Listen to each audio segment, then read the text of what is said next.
First type of analysis जो है ratio analysis है। रेशो एनालिसिस में हमने 4 तरीके के रेशोज़ की कैटेगरीज हैं जो पढ़नी है। वैसे काफ़ी होते हैं लेकिन हम यहाँ पे कुछ पे फोकस करेंगे।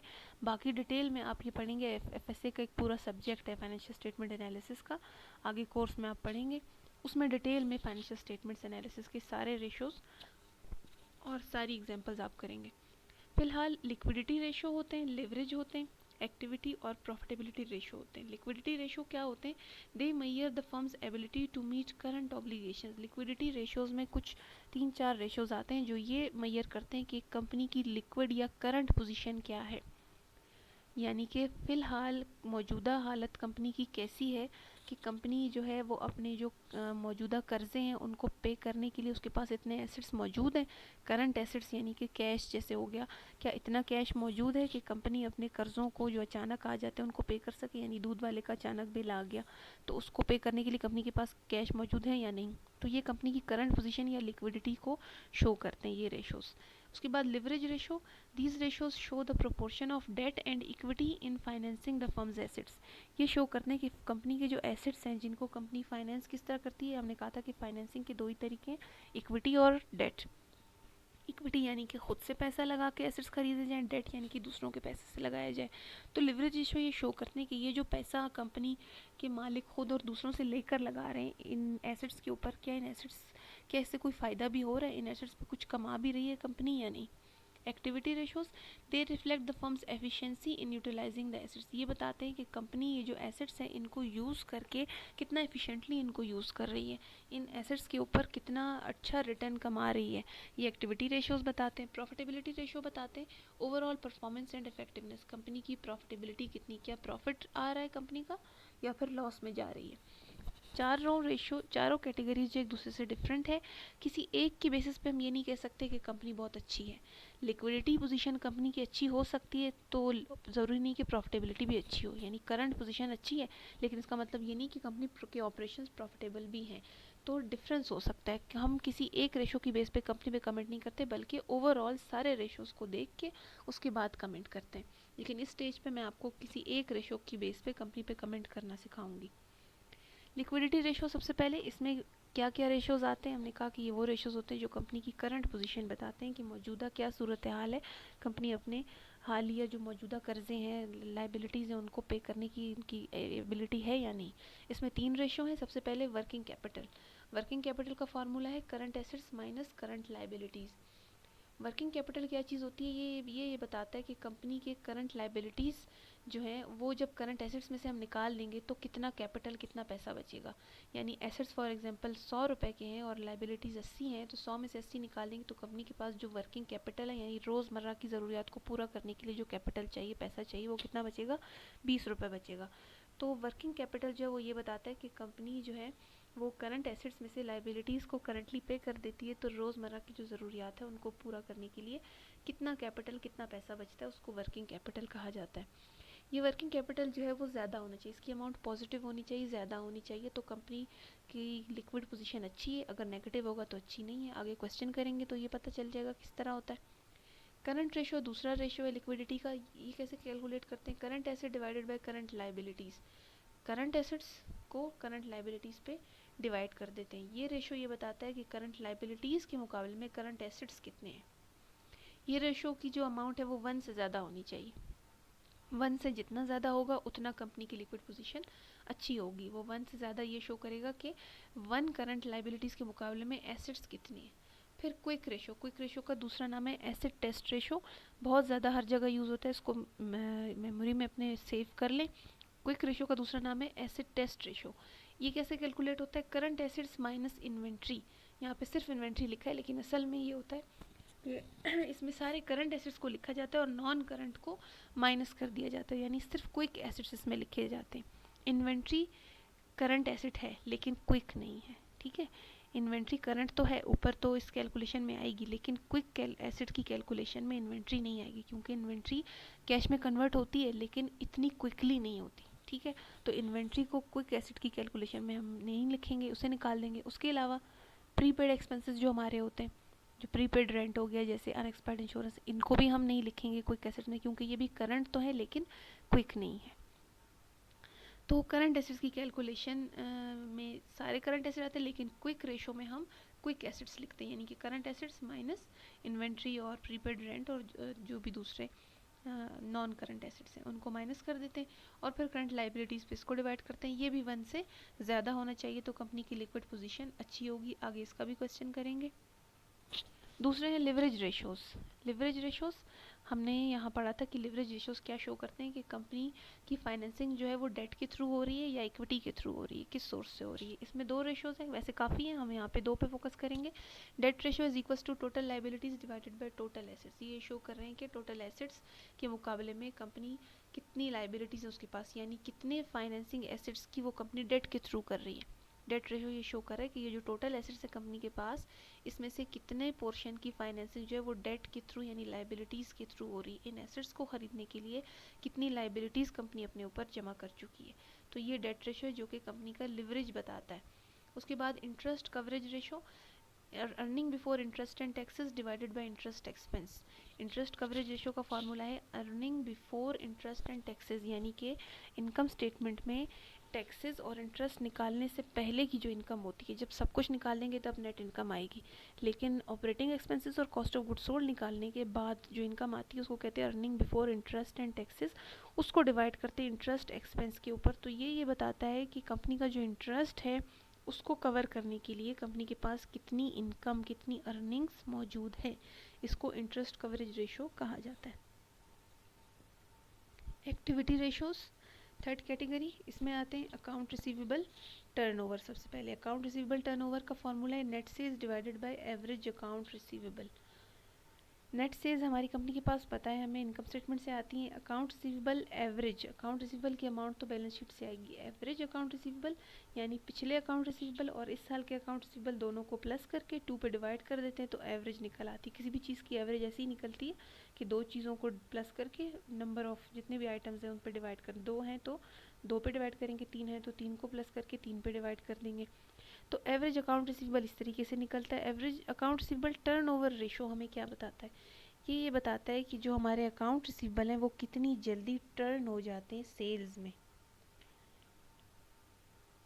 यानी कि ये जो सेल्स हमने की थी उसमें से कितना अकाउंट रिसीवेबल है, उस सेल का कितना पोर्शन अकाउंट रिसीवेबल में आता है, क्योंकि सेल हम कैश पे भी करते हैं और क्रेडिट पे करते हैं।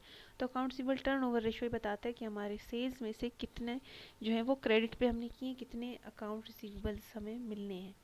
Average collection period formula, average collection period यानी कि 365 डेज़, क्योंकि एक साल में होते हैं तो डेज़ इन अ ईयर, यानी 365 divided by account receivable turnover. ये जो रेशो आया था इसके ऊपर डिवाइड कर देते हैं। ये हमें ये बताता है कि कितने दिनों में हमारे अकाउंट रिसीवेबल जो है वो कलेक्ट होते हैं। एवरेज कलेक्शन पीरियड यानी साल में 365 में से कितने दिनों में हमारे अकाउंट रिसीवेबल वो हमें मिल जाते हैं। तो इसका स्टैंडर्ड क्या है कि जितने ये दिन कम होंगे उतना कंपनी के लिए अच्छा है। अकाउंट रिसीवेबल टर्नओवर रेशियो जितना ज़्यादा होगा इतना अच्छा है। क्यों? क्योंकि ये शो कर रहा है कि हमारे सेल्स, हमारे अकाउंट रिसीवेबल जो है वो कितनी सेल्स में से कितना पोर्शन हमारा अकाउंट रिसीवेबल का है, तो ये ज़्यादा होना चाहिए। लेकिन कलेक्शन पीरियड जो है वो हम कह रहे हैं कम से कम होना चाहिए, यानी अगर हमें इसका आंसर ये पता चल रहा है कि 30 दिनों में कंपनी के अकाउंट रिसीवेबल जो है वो कलेक्ट हो जाते हैं, तो 30 डेज़ आंसर आ रहा है, तो इसका मतलब ये होगा कि कंपनी की अच्छा साइन है, उसके अकाउंट रिसीवेबल उसको 30 दिन में मिल जाते हैं। लेकिन अगर वो ज़्यादा आ जाएगा, 100 दिन आ जाएंगे या 300 दिन आ जाएंगे, तो इसका मतलब है कि कंपनी अपने अकाउंट रिसीवेबल जल्दी कलेक्ट नहीं करती, जो एक अच्छा साइन नहीं है। उसके बाद inventory turnover ratio, cost of goods sold divided by average inventory. Inventory turnover ratio ये बताता है कि इन्वेंट्री जो है वो कितने, कॉस्ट ऑफ गुड्स सोल्ड को हम डिवाइड कर रहे हैं एवरेज इन्वेंट्री पे। कॉस्ट ऑफ गुड्स सोल्ड को क्यों? क्योंकि कॉस्ट ऑफ गुड्स सोल्ड और इन्वेंट्री रिलेटेड टर्म्स हैं। इस इन्वेंट्री को जिस अमाउंट में ख़रीदा था वो कॉस्ट ऑफ गुड्स सोल्ड कहलाती है, ठीक है, अगर पिछले सेमेस्टर को आप रिकॉल करें। तो इन्वेंट्री टर्नओवर फार्मूला ये बताता है कि ये जो हमारी इन्वेंट्री है ये इसकी कॉस्ट कितनी आ रही थी हमारे लिए, जो इन्वेंट्री है इसकी कॉस्ट हमें कितनी पड़ रही थी। दूसरा डेज़ इन इन्वेंट्री फार्मूला, हम 365 डेज़ के ऊपर इस इन्वेंट्री टर्नओवर रेशो को डिवाइड कर देते हैं, तो ये भी डेज़ में आंसर आता है। ये भी जितना कम होगा उतना अच्छा है, क्योंकि ये बताएगा कि कितने दिनों में हमारी ये इन्वेंट्री जो है वो हमारे अकाउंट रिसीवेबल में या कैश में कन्वर्ट हो जाती है, या कितने दिनों में ये इन्वेंट्री सेल आउट हो जाती है। तो जितने कम दिनों में सेल होगी उतना कंपनी के लिए अच्छा है। इसके बाद इन रेशोज़ को हम यहाँ क्वेश्चन में डिस्कस नहीं करेंगे, ये फिर आप आगे किसी और सब्जेक्ट में करेंगे, ठीक है। प्रॉफिटेबिलिटी रेशोज़, प्रॉफिटेबिलिटी जो कंपनी की प्रॉफिट की पोजीशन को बताएं कि फ़ायदे में जा रही है या नुकसान में। इसमें काफ़ी रेशोज़ आते हैं, जिसमें से 6 रेशोज़ यहाँ पे मैंने मेंशन किए, इसमें से हम सिर्फ 1-2 का ही क्वेश्चन करेंगे। Gross profit margin, gross profit कैसे निकलता है, sales minus cost of goods sold, यानी कि ग्रॉस प्रॉफिट मार्जिन यानी ग्रॉस प्रॉफिट रेशो भी इसको कहते हैं। ये कैसे निकलता है, ग्रॉस प्रॉफिट को डिवाइड कर देते हैं सेल्स के ऊपर। ये रेशो ये बताता है कि सेल्स का कितना पोर्शन जो है वो ग्रॉस प्रॉफिट है, सेल्स में से कितना परसेंट जो है वो ग्रॉस प्रॉफिट बन रहा है, जितना ज़्यादा होगा उतना अच्छा होगा। यानी वो ये शो करेगा कि कॉस्ट ऑफ गुड्स सोल्ड कम है और सेल्स में से कॉस्ट ऑफ गुड्स सोल्ड कम है और ग्रॉस प्रॉफिट ज़्यादा है। दूसरा ऑपरेटिंग इनकम या ऑपरेटिंग प्रॉफिट, ऑपरेटिंग प्रॉफिट हम कैसे निकालते हैं, ग्रॉस प्रॉफिट में से ऑपरेटिंग एक्सपेंसेस को माइनस करके निकालते हैं। ये भी जितना ज़्यादा होगा उतना अच्छा होगा। ये ज़्यादा तब होगा जब ग्रॉस प्रॉफिट ज़्यादा और एक्सपेंसेस हमारे कम होंगे। Operating ratio formula, operating ratio कैसे निकलता है, ये ऑपरेटिंग एक्सपेंसेस को हम डिवाइड कर देते हैं सेल्स पे, और रेशो जहाँ पे भी आएगा वहाँ पे 100 से ज़रूर मल्टीप्लाई होगा जहाँ भी रेशो का वर्ड यूज़ हो रहा है। तो ऑपरेटिंग रेशो कैसे निकलता है, operating expenses divided by net sales. ये शो करता है कि सेल्स के कितने परसेंट जो है वो ऑपरेटिंग एक्सपेंसेस को पूरा करने में जा रहा है, तो जितना ये कम होगा उतना अच्छा है। Earning per share, earning per share net income of company minus dividend to preferred share holders divided by average outstanding shares of company. Company की जो नेट इनकम है उसमें से प्रेफर्ड शेयर होल्डर्स को जितने डिविडेंड दिए हैं वो निकाल देते हैं, तो जो डिविडेंड जो अमाउंट बच जाती है नेट इनकम की उसको डिवाइड कर देते हैं हम अपने जो आउटस्टैंडिंग शेयर्स हैं, कॉमन आउटस्टैंडिंग शेयर्स, उनके ऊपर। तो ये बताता है कि कंपनी अपने आउटस्टैंडिंग शेयर्स में से एक शेयर के ऊपर कितना अर्न कर रही है, कितनी इनकम कंपनी की आ रही है, तो उसको ईपीएस यानी अर्निंग पर शेयर कहा जाता है। यानी कि नेट इनकम माइनस डिविडेंड्स जो प्रेफर्ड वालों को पे करनी, क्योंकि उनको पे करना ज़रूरी होता है, divided by common outstanding shares. तो ये शो करते हैं कि हमारे जो कॉमन शेयर्स है उसमें से एक शेयर के ऊपर हमारी कंपनी की कितनी अर्निंग्स आ रही। रिटर्न ऑन एसेट और return on equity, return on asset को आरओए कहा जाता है, is equal to operating income divided by total asset. ये क्या शो करे, जो भी हमने क्वेश्चन में देखा था, return on asset, total assets के ऊपर कंपनी कितनी ऑपरेटिंग इनकम जनरेट कर रही, एसेट्स के ऊपर कंपनी को कितनी इनकम, कितना इनकम कंपनी की आ रही है इन एसेट्स की वजह से। Return on equity ROE, net income divided bye share holders equity, क्योंकि इक्विटी की बात हो रही है तो शेयर होल्डर्स इक्विटी पर डिवाइड करते हैं। ये बताता है कि शेयर होल्डर इक्विटी की बेसिस पे कितनी इनकम कंपनी जनरेट कर रही है।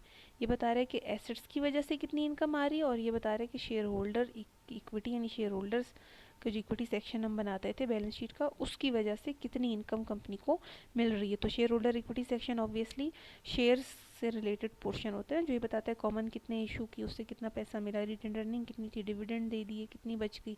तो ये बताता है कि इसके ऊपर कंपनी की नेट इनकम कितनी आ रही है। अब इन रेशोज़ को कैलकुलेट करने के लिए प्रॉब्लम करते हैं 14.6 पेज नंबर 661 पे। Shown below are selected data from financial statement of Carriage Trade a retail furniture store. तो ये कुछ डेटा फाइनेंशियल दिया हुआ है, जिसमें से फ्रॉम बैलेंस शीट कुछ अमाउंट बैलेंस शीट से दी हुई है, जिसमें कैश है, अकाउंट रिसीवेबल, इन्वेंट्री है, प्लांट यानी कि फिक्स्ड एसेट्स हैं, करंट लाइबिलिटीज़ हैं, टोटल स्टॉक होल्डर इक्विटी और टोटल एसेट्स हैं। सीक्वेंस नहीं है बल्कि कुछ फिगर्स उठा कर दिए। फिर इनकम स्टेटमेंट से कुछ अमाउंट दिए हैं, सेल्स हैं, कॉस्ट ऑफ गुड्स सोल्ड है, ऑपरेटिंग एक्सपेंसेस है, इंटरेस्ट एक्सपेंस है, इनकम टैक्स एक्सपेंस है और नेट इनकम है। फिर कैश फ्लो स्टेटमेंट से कुछ अमाउंट दी हुई है। इंस्ट्रक्शन करना क्या है, ए पार्ट में एक्सप्लेन हाउ, ए पार्ट को रहने दें, बी पार्ट है compute the following round to 1 decimal place, यानी कि पॉइंट के बाद जो है जो भी अमाउंट आ रही है उसको राउंड ऑफ कर दें। कंप्यूट द एक पॉइंट तक, पॉइंट के बाद आपने एक डिजिट तक लिखना है आंसर, इसका ही मतलब है 1 डेसिमल प्लेस। कंप्यूट क्या करना है, current ratio, quick ratio, working capital और डेट रेशो। सबसे पहले करंट रेशो निकालें। करंट रेशो का फॉर्मूला हमें पता है, current asset divided by current liabilities.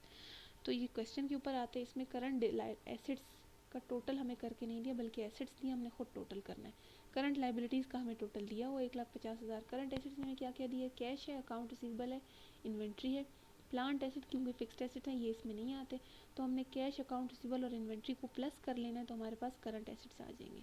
Cash, account receivable और इन्वेंट्री, इनकी अमाउंट को लिखकर हमने प्लस किया तो करंट एसेट आ गया 3,80,000।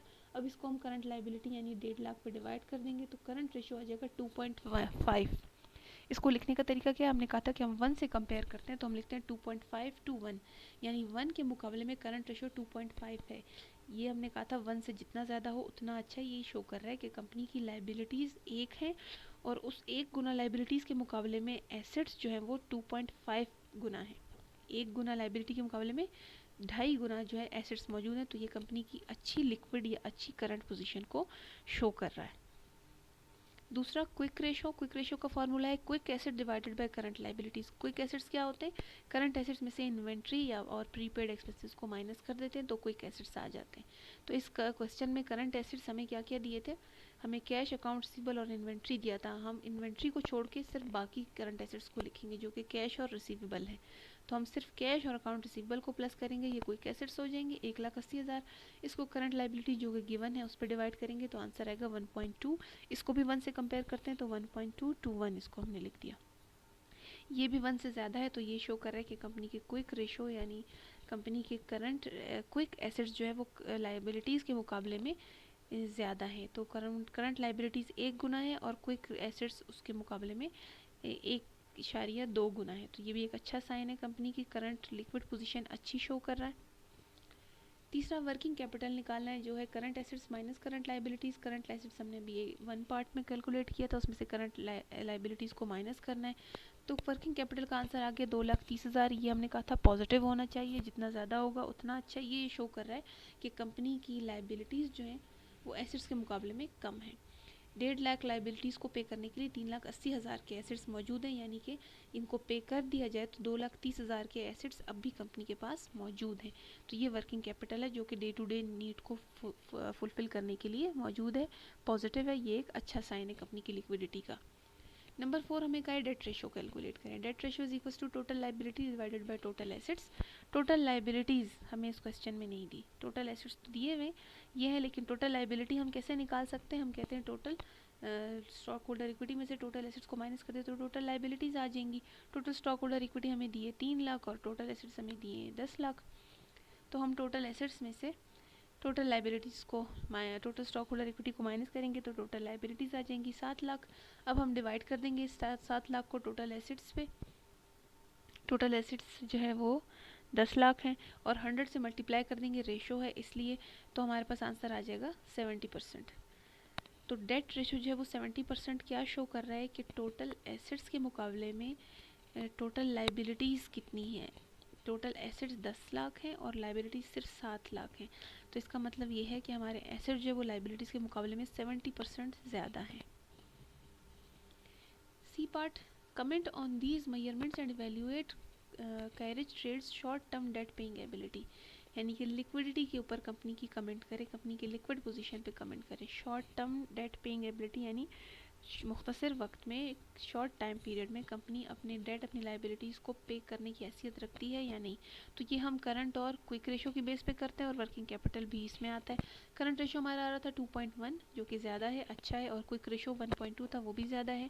Represent that company is in a good liquid position, तो कंपनी की लिक्विड या करंट पोजीशन अच्छी है। Positive working capital shows that company has enough current assets to meet its short term obligation. Working capital का answer positive आया था, तो ये भी शो कर रहा है कि कंपनी के पास जो है करंट एसेट्स इनफ मौजूद हैं कि वो शॉर्ट टर्म लाइबिलिटीज़ को पे कर सके। डी पार्ट में हमें कहा है कैलकुलेट करें। ये है D part, compute the following ratios, assume that year and amount of total assets and total stock holder equity also represent the average amount through out the year. Return on asset और return on equity calculate करना है। सबसे पहले return on asset का formula operating income divided by total assets. Operating income, question पे आते हैं। Operating income तो नहीं दी हुई, नेट इनकम के में से, नेट इनकम स्टेटमेंट से हमें दी है sales, cost of goods sold, operating expenses दिए, इंटरेस्ट और इनकम टैक्स एक्सपेंस और नेट इनकम दिए। ऑपरेटिंग इनकम हम निकाल सकते हैं सेल्स में से कॉस्ट ऑफ गुड्स सोल्ड और ऑपरेटिंग एक्सपेंसेस को माइनस करके। तो हम निकालते हैं operating income sales minus cost of goods sold minus operating expenses, तीनों गिवन है। तो हमारे पास ऑपरेटिंग इनकम आ जाएगी 1,05,000। इसको डिवाइड कर देंगे एसेट्स पे, 100 से मल्टीप्लाई करेंगे तो रिटर्न ऑन एसेट आ जाएगा 10.5%। फिलहाल ये अमाउंट सही है, बहुत ज़्यादा अच्छी भी नहीं है, बहुत बुरी भी नहीं है। जितना ज़्यादा हो ये उतना बेहतर होता है। ये शो कर रहा है कि हमारे एसेट्स के ऊपर जो कंपनी इनकम जनरेट कर रही है वो 10% कर रही है। तो 100 के मुकाबले में हम परसेंटेज कंपेयर करते हैं तो 100 के मुकाबले में 10 बहुत ही कम है। Return on equity net income divided bye share holders equity, ये इसका फॉर्मूला है। नेट इनकम हमें दी है 15,000, शेयर होल्डर इक्विटी है 3,00,000, 100 से मल्टीप्लाई करेंगे तो 5% रिटर्न ऑन इक्विटी आ रहा है। ये शो कर रहा है कि जो स्टॉक होल्डर इक्विटी है उसके बेसिस पे कंपनी को जो इनकम आ रही है वो सिर्फ 5% आ रही है। 100 के मुकाबले में 5% अगेन बहुत कम है। E part, comment on the company's performance under these measurements. Explain why ROE and ROA are so different. Liquidity position तो हमने कह दिया बहुत अच्छी है, लेकिन हम अब प्रॉफिटेबिलिटी की बात कर रहे हैं इन दो रेशियोज की बेस पे। तो हमने बताना है कि कंपनी की प्रॉफिटेबिलिटी पोजीशन कैसी है, और दूसरा ये बताना है कि ROE और ROA में फ़र्क क्यों है। रिटर्न ऑन एसेट 10.5% है और रिटर्न ऑन इक्विटी 5% है सिर्फ। The lower ROE indicates that company's return on stockholder equity is very less due to the large amount of interest expense which is 84,000। हमें क्वेश्चन में बताया हुआ है कि जो इंटरेस्ट की अमाउंट है ये लिखा हुआ है कैश फ्लो में, इंक्लूडिंग इंटरेस्ट पेड ऑफ 79,000, कि 79,000 का कंपनी जो है वो इंटरेस्ट पे कर रही है। सिर्फ इंटरेस्ट लोन के ऊपर दिया जाता है, जो लोन ली हुई अमाउंट है। तो ये शो कर रहा है कि कंपनी का जो इंटरेस्ट है वो बहुत ज़्यादा है, 84,000 है। ऑपरेटिंग इनकम कंपनी की कितनी बताई थी हमें, 1,05,000, और नेट इनकम जो है सिर्फ 15,000 है। ऑपरेटिंग इनकम और नेट इनकम में किस चीज़ का फ़र्क होता है? ऑपरेटिंग इनकम में से हम इंटरेस्ट और इनकम टैक्स को माइनस करते हैं तो नेट इनकम आती है। तो इसका मतलब है कि इतने ज़्यादा इंटरेस्ट एक्सपेंसेस थे जिसकी वजह से ऑपरेटिंग इनकम 1,05,000 से रह के नेट इनकम सिर्फ 15,000 रह गई। इतनी बड़ी इनकम $1,05,000 की सिर्फ 15,000 रह गई। क्यों? क्योंकि इंटरेस्ट कंपनी बहुत ज़्यादा पे कर रही थी। इस ज़्यादा इंटरेस्ट की वजह से कंपनी का रिटर्न ऑन इक्विटी अच्छा शो नहीं आ रहा। This also indicates that company is paying more interest on cash borrowed, and by utilizing this cash it's only getting 10.5% return on asset। Company अपने रिटर्न ऑन एसेट, अपने assets के ऊपर सिर्फ 10.5% कमा रही है, क्योंकि कंपनी की ऑपरेटिंग इनकम जो है वो तो ज़्यादा थी, लेकिन कंपनी की नेट इनकम जो है वो बहुत कम रह गई है, क्योंकि कंपनी ने इंटरेस्ट बहुत ज़्यादा पे किया है। तो इस बहुत ज़्यादा इंटरेस्ट पे करने की वजह से कंपनी का रिटर्न ऑन एसेट 10.5% कम है, और रिटर्न ऑन इक्विटी उससे भी ज़्यादा कम है जो कि 5% है। Therefore the company should not borrow money as it can not generate higher ROA than interest paid on borrowings.